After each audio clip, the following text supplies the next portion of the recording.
बंधु माने आगको आसुछि गणेश पूजा। एही गणेश पूजाटी को आमर पूरा पल्ली रे सबुठारे आमे माने पालन करि थाउ। छोटरू आरंभ करी बड़ पर्यंत समस्ते गणेश पूजार पर्व को अति आडंबर सहित पालन करि थांती।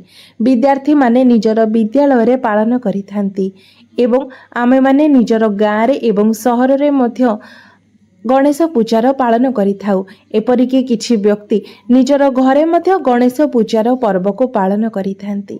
तेबे बंधु माने आमे माने समस्ते गणेश पूजा दिन प्रभु गणेश को प्रसन्न करिबा पाई अनेक गुड़िए उपायर पालन करि थाउ।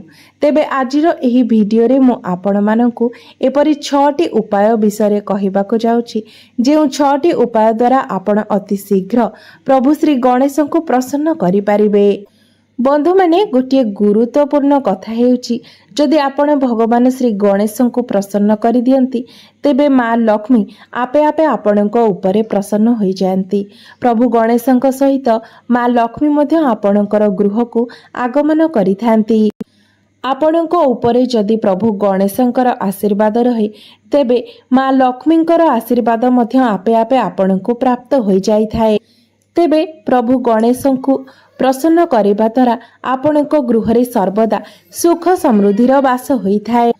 बंधु माने महादेव शिव शंकर को प्रसन्न करिबा जेमिति सहज अटे, सेमिति प्रभु गणेश को प्रसन्न करिबा मध्य अत्यंत सहज अटे। कारण प्रभु गणेश गोटे भक्तर भक्ति को ही देखि थांती, जे तांकर भक्त तांको केते भक्ति करूची, केते श्रद्धा करूची, से केवल एहा को ही देखि थांती। तेबे एबे आसंतु जानि नेबा सही 6टी सहज उपाय विषय, जो उपाय गुड़िक द्वारा आपण अति शीघ्र प्रभु श्री गणेश को प्रसन्न करि पारिबे। तेबे बंधु माने प्रथम उपायटी हेउछि, जदि आपण कोनोसी विशेष लाभ प्राप्ति करबा पाई चाहुचंती तेबे एही उपायटी को आपण पालन करि पारिबे। तेबे बंधु माने सेथि पाई आपण गणेश पूजा परे प्रथम करी जो बुधवारटी पड़िबो सेही बुधवार दिन आपण कोनोसी गणेश मंदिर को जाई सेठारे प्रभु गणेश को विशेष रीति रे पूजार्चना करंतु। देखिबे निश्चित भाबरे आपणकर मनस्कामना पूर्ण हेबो। बुधवारटी भगवान गणेशंकर अत्यंत प्रिय बार होइथाए। तो भगवान गणेश को पूजा करिबार श्रेष्ठ बार हेउछि बुधवार। आपण माने जानती भगवान गणेश हेउछंती विघ्न विनाशक, विघ्नहर्ता। तेनु आपण माने जदि कोनोसी बुधवार दिन विशेष मनोकामना नहीं प्रभु गणेशंकर विशेष रीति रे पूजार्चना करंती तेबे भगवान श्री गणेश आपणकर सबु विघ्न को हरण करि नै थांती, आपणकर मनोकामना को अति शीघ्र पूर्ण करि थांती। तो बंधु माने आपणको उपरे भगवान श्री गणेश प्रसन्न हेबा अर्थ आपणको रिद्धि सिद्धि एवं शुभ लाभर मध्य प्राप्ति होई थाए। कारण भगवान श्री गणेश आपणको गृह को आगमन करिबा द्वारा तांकर 2 स्त्री रिद्धि सिद्धि 2 पुत्र शुभ एवं लाभ मध्य आपणको गृह को आगमन करिथांती। भगवान श्री गणेश को संतुष्ट करिवार सर्वश्रेष्ठ उपाय हेउछि आपण भगवान गणेश को दुब अर्पण करंतु। तेबे दुब अर्पण करिबा समय आपण एही कथार ध्यान रखिबे जे सही दुबरे जेपरि कम से कम 3टी किंबा 5टी पत्र रहिथिबा आवश्यक एवं जेतेबेले आपण जे दुब को भगवान गणेश को अर्पण करूछंती सही दुब को भल भाबरे परिष्कार करी धोई तापरे भगवान को अर्पण करंतु। तेबे आपण जेतेबेले दुब अर्पण करूछंती सेतेबेले केबे भी गोटिए दुब आपण भगवान को अर्पण करिवे नाही। आपण 7टी दुब को गोटिए लाल सूतारे बांधी देबे, तापरे ताहाको आपण भगवान श्री गणेश को अर्पण करिवे। आपण चाहिले 108टी दुब को मध्य लाल सूतारे बांधी भगवान को अर्पण करि पारिबे। एवं जेतेबेले दुब आपण भगवान श्री गणेश को चढ़ाउछंती सेतेबेले सही दुब को आपण भगवान श्री गणेशंकर मस्तक उपरे चढ़ाइबे। तेबे अधिकांश जगार आपण देखिथिबे जे दुब को भगवान श्री गणेशंकर चरण रे अर्पण करा जाय थाए। मात्र आपण जदि कोनोसी विशेष मनोकामना नै विशेष लाभ प्राप्तिर उद्देश्य रे दुब चढ़ाउछंती तो सही दुब को आपण श्री गणेशंकर मस्तक उपरे चढ़ाइबे। ଯେଉଁମାନେ ସନ୍ତାନର କାମନା କରୁଛନ୍ତି କିମ୍ବା ଯେଉଁମାନେ ଚାକିରି ପ୍ରାପ୍ତିର କାମନା କରୁଛନ୍ତି ସେମାନେ ଯଦି ପ୍ରତ୍ୟେକ ଦିନ ଭଗବାନ ଶ୍ରୀ ଗଣେଶଙ୍କୁ ଦୁବ ଅର୍ପଣ କରନ୍ତି ତେବେ ସେମାନଙ୍କୁ ନିଶ୍ଚିତ ରୂପରେ ଗୋଟିଏ ସୁସନ୍ତାନର ପ୍ରାପ୍ତି ହୋଇଥାଏ ଏବଂ ଚାକିରି ପ୍ରାପ୍ତିର ମନୋକାମନା ରଖୁଥିବା ବ୍ୟକ୍ତିମାନଙ୍କୁ ନିଜର ଯୋଗ୍ୟତା ଅନୁସାରେ ଭଲ ଚାକିରି ମଧ୍ୟ ପ୍ରାପ୍ତି ହୋଇଥାଏ। ବନ୍ଧୁମାନେ, ଶାସ୍ତ୍ରରେ ବର୍ଣ୍ଣନା କରାଯାଇଛି ଯେଉଁ ବ୍ୟକ୍ତି ଭଗବାନ ଶ୍ରୀ ଗଣେଶଙ୍କୁ ଦୁର୍ବାକୁର ଅର୍ପଣ କରିଥାଏ ସେହି ବ୍ୟକ୍ତି କୁବେର ସମ ହୋଇଥାଏ। ଏବେ ଦ୍ୱିତୀୟ ଉପାୟଟି ହେଉଛି, ଯଦି ଆପଣ ଭଗବାନ ଶ୍ରୀ ଗଣେଶଙ୍କୁ ପ୍ରସନ୍ନ କରିବା ପାଇଁ ଚାହୁଁଛନ୍ତି ତେବେ ଆପଣ ଭଗବାନ ଶ୍ରୀ ଗଣେଶଙ୍କୁ ଲଡୁ ଅର୍ପଣ କରନ୍ତୁ କିମ୍ବା ମୋଦକ ଅର୍ପଣ କରନ୍ତୁ। ତ ଆପଣ ନିଜର ମନସ୍କାମନା ପୂର୍ତ୍ତି ପାଇଁ ଆପଣ ଭଗବାନ ଶ୍ରୀ ଗଣେଶଙ୍କୁ ଲଡୁ ନିଶ୍ଚିତ ରୂପରେ ଅର୍ପଣ କରନ୍ତୁ, କାରଣ ଲଡୁ ଅର୍ପଣ କରିବା ଦ୍ୱାରା ଭଗବାନ ଶ୍ରୀ ଗଣେଶ ଆପଣଙ୍କର ମନସ୍କାମନାକୁ ଅତି ଶୀଘ୍ର ପୂର୍ଣ୍ଣ କରିଥାନ୍ତି। ତାହା ଆପଣଙ୍କର ସନ୍ତାନ କାମନା ପାଇଁ ହେଉ, ଚାକିରି ପ୍ରାପ୍ତି ହେଉ କିମ୍ବା ବିଦ୍ୟାରେ ସଫଳତା ପ୍ରାପ୍ତି ପାଇଁ ହେଉ କିମ୍ବା ଆପଣଙ୍କର ଧନ ଜନିତ ସମସ୍ୟା ହେଉ, ଯେକୌଣସି ବି ସମସ୍ୟାର ଆପଣ ସମାଧାନ ଚାହୁଁଛନ୍ତି ତାହା ଆପଣ ମନରେ କଳ୍ପନା କରି ଭଗବାନ ଶ୍ରୀ ଗଣେଶଙ୍କୁ ଲଡୁ ନିଶ୍ଚିତ ରୂପରେ ଅର୍ପଣ କରନ୍ତୁ। ତେବେ ଯେତେବେଳେ ଆପଣ ଲଡୁ ଅର୍ପଣ କରୁଛନ୍ତି ସର୍ବଦା ଅଯୁଗ୍ମ ସଂଖ୍ୟାରେ ଅର୍ପଣ କରନ୍ତୁ।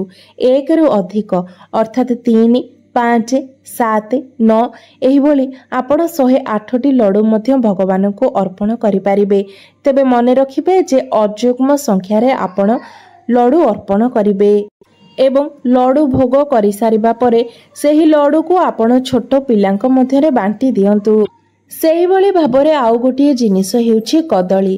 ତ ଆପଣ ଶ୍ରୀ ଗଣେଶଙ୍କୁ ଚାହିଁଲେ କଞ୍ଚା କଦଳୀ ଅର୍ପଣ କରିପାରିବେ ଏବଂ ପାଚିଲା କଦଳୀ ମଧ୍ୟ ଅର୍ପଣ କରିପାରିବେ।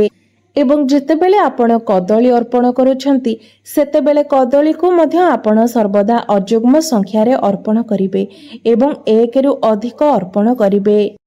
ଏବଂ କଦଳୀକୁ ଶ୍ରୀ ଗଣେଶଙ୍କ ନିକଟରେ ଭୋଗ ଭାବରେ ଅର୍ପଣ କରିସାରିବା ପରେ ସେହି କଦଳୀକୁ ଆପଣ କୌଣସି ବ୍ରାହ୍ମଣଙ୍କୁ କିମ୍ବା ଛୋଟ ପିଲାଙ୍କ ମଧ୍ୟରେ ବାଣ୍ଟି ଦିଅନ୍ତୁ। ଆଉ ଗୋଟିଏ ମହତ୍ୱପୂର୍ଣ୍ଣ ଜିନିଷ ହେଉଛି ଘିଅ।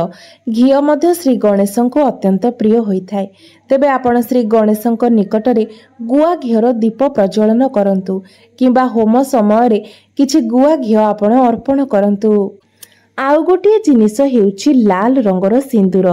ଆପଣ ଭଗବାନ ଶ୍ରୀ ଗଣେଶଙ୍କୁ ଶୀଘ୍ର ପ୍ରସନ୍ନ କରିବା ପାଇଁ ଯଦି ଚାହୁଁଥାନ୍ତି ଏବଂ ଆପଣଙ୍କ ପାଖରେ ଭଗବାନ ଶ୍ରୀ ଗଣେଶଙ୍କୁ ଅନ୍ୟ କିଛି ଦେବା ପାଇଁ ସେତିକି ଆର୍ଥିକ ସମ୍ବଳ ନଥାଏ ତେବେ ଆପଣ ଶ୍ରୀ ଗଣେଶଙ୍କୁ ଲାଲ ରଙ୍ଗର ସିନ୍ଦୁର ମଧ୍ୟ ଅର୍ପଣ କରିପାରିବେ, କାରଣ ଲାଲ ରଙ୍ଗର ସିନ୍ଦୁରଟି ଶ୍ରୀ ଗଣେଶଙ୍କର ଅତ୍ୟନ୍ତ ପ୍ରିୟ ହୋଇଥାଏ।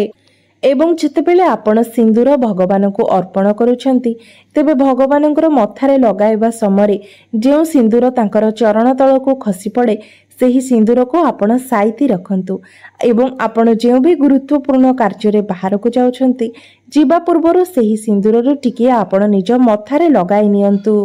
ନିଶ୍ଚିତ ଭାବରେ ଆପଣ ଯାଉଥିବା କାର୍ଯ୍ୟରେ ଆପଣଙ୍କୁ ସଫଳତା ମିଳିବ, ଆପଣଙ୍କର କାର୍ଯ୍ୟ ସମ୍ପୂର୍ଣ୍ଣତା ଲାଭ କରିବ। ଏହାପରେ ହେଉଛି ଶମୀ ପତ୍ର। ଆପଣ ଯଦି ଶ୍ରୀ ଗଣେଶଙ୍କୁ ଶମୀ ପତ୍ର କିମ୍ବା ଶମୀର ଡାଳ ଅର୍ପଣ କରନ୍ତି ତେବେ ମଧ୍ୟ ଭଗବାନ ଶ୍ରୀ ଗଣେଶ ଅତ୍ୟନ୍ତ ପ୍ରସନ୍ନ ହୋଇଥାନ୍ତି। ତେବେ ଆପଣଙ୍କର ଯଦି କୌଣସି ବିଶେଷ ମନୋକାମନା ରହିଥାଏ ଏବଂ ସେହି ବିଶେଷ ମନୋକାମନାକୁ ନେଇ ଆପଣ ଶ୍ରୀ ଗଣେଶଙ୍କୁ ଶମୀ ପତ୍ର କିମ୍ବା ଶମୀର ଡାଳ ଅର୍ପଣ କରନ୍ତି ତେବେ ଅତିଶୀଘ୍ର ଆପଣଙ୍କର ମନସ୍କାମନା ପୂର୍ଣ୍ଣ ହୋଇଥାଏ। ବନ୍ଧୁମାନେ, ଶମୀ ଗଛ ଗୋଟିଏ ଏ ପ୍ରକାର ଗଛ ଯାହାକୁ ପୂଜା କରିବା ଦ୍ୱାରା ଆପଣଙ୍କୁ ଶନିଦେବଙ୍କର କୃପା ପ୍ରାପ୍ତ ହୋଇଥାଏ। ଆପଣଙ୍କ ଉପରେ ଶନିଦେବ ପ୍ରସନ୍ନ ହୋଇଥାନ୍ତି ଏବଂ ଶ୍ରୀ ଗଣେଶ ମଧ୍ୟ ପ୍ରସନ୍ନ ହୋଇଥାନ୍ତି। ଏମିତିକି ପ୍ରଭୁ ରାମଚନ୍ଦ୍ର ଯେତେବେଳେ ରାବଣର ବଧ କରିବା ପାଇଁ ଯାଇଥିଲେ ତା ପୂର୍ବରୁ ସେ ଶମୀ ଗଛର ପୂଜା କରିକି ହିଁ ଯାଇଥିଲେ। ଏହାପରେ ହେଉଛି ଅକ୍ଷତ। ଯଦି ଆପଣ ଶ୍ରୀ ଗଣେଶଙ୍କୁ କୌଣସି ବିଶେଷ ମନୋକାମନା ନେଇକି ଅକ୍ଷତ ଅର୍ପଣ କରନ୍ତି କିମ୍ବା ପୁଷ୍ପାଞ୍ଜଳି ସମୟରେ ପୁଷ୍ପ ସହିତ କିଛି ଅକ୍ଷତ ଅର୍ପଣ କରନ୍ତି ତେବେ ମଧ୍ୟ ଶ୍ରୀ ଗଣେଶ ଆପଣଙ୍କ ଉପରେ ଅତି ଶୀଘ୍ର ପ୍ରସନ୍ନ ହୋଇଥାନ୍ତି। ମନେ ରଖିବେ, ଅକ୍ଷତ ତାହାକୁ କୁହାଯାଇଥାଏ ଯେଉଁ ଚାଉଳ ଭାଙ୍ଗି ନଥିବ, ଅର୍ଥାତ୍ ଆପଣ ଧ୍ୟାନ ଦେବେ ଯେ ଯେପରି ସମ୍ପୂର୍ଣ୍ଣ ଭଲ ଚାଉଳ ଆପଣ ଅକ୍ଷତ ରୂପରେ ବ୍ୟବହାର କରିବେ। भंगा चाउल को आपण केबे भी श्री गणेश को अर्पण करिवे नाही। तेबे एहा थिला किछि सहज वस्तु जो वस्तु गुड़िक अर्पण करे आपण श्री गणेश को अति शीघ्र प्रसन्न करि परिबे। तेबे आउ गोटे उपाय हेउछि जो माने संतानहीन अछंती एवं संतान प्राप्तिर कामना करूछंती से माने एही उपायटी पालन करिबा द्वारा सेमानकु निश्चित एक सुसंतानर प्राप्ति होई परिबो। तेबे गणेश पूजा परे जो बुधवारटी पड़िबो सेही बुधवार रे आपण भगवान श्री गणेशଙ୍କ निकटरे 5टी गुड़ एवं 5 केरा दुब अर्पण करंतु। देखिबे निश्चित भाबरे आपणकर संतान प्राप्तिर योग बनिबो। तेबे बंधु माने मोर एही भिडियोटी जदि आपण मानकु भल लागि थाए, मोर एही भिडियोटी जदि आपणकर कोनोसी भी कार्य रे आसी थाए, तेबे भिडियोटी को लाइक करी चैनल टी को सब्सक्राइब करि देबे एवं कमेंट बॉक्स रे भक्ति एवं श्रद्धार सहित जय श्री गणेश निश्चय लिखिबे।